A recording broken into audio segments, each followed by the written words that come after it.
Markets expected rates to remain at 3.75%, the rate that was agreed at the last meeting back in December when there was a 0.25 percentage point cut. But this was another very narrow vote. That vote was 5-4 in favour of a cut. This one was 5-4 on the 9-member panel in favour of holding, with Andrew Bailey, the Governor of the Bank of England, the one member to switch sides and to vote in favour of holding rates where they are. Now, that might disappoint mortgage holders, borrowers who were hoping for a cut today, but there is some good news. Certainly the signals are pretty strong now, as strong as they have been perhaps at any point in the cutting cycle that began back in August 2024.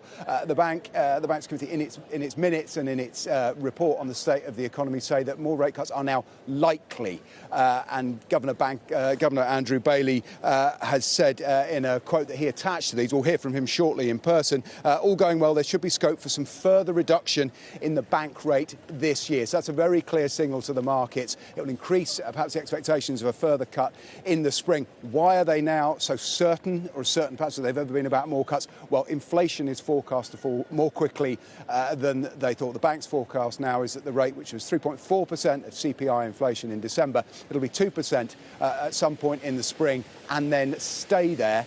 They have, however, also forecast that the economy will grow more slowly this year. They've cut their forecast to 0.9% of growth, down from 1.1%, not much, but in a torpid economy, every little bit counts. Also, unemployment ticking up slightly to 5.3% in the bank's view. So you've got a mixture there of inflation falling. In part, the bank attributes that to measures Rachel Reeves took in the budget. She'll be pleased to hear that. Energy prices being cut, along with fuel duty and rail fares being frozen. But you've also a slowing economy, perhaps dragging down inflation and doing the work of bringing down inflation for it. On the other side of that, wage increases are still there in the economy. There's concern that this persistently high inflation, particularly food inflation, might stick around. So the bank's trying to strike a balance, but clearly there is a very active debate on the committee. Essentially, you have 4 on one side and 4 on the other of the 8, with the Governor at the moment making the casting vote. And he's given a pretty clear signal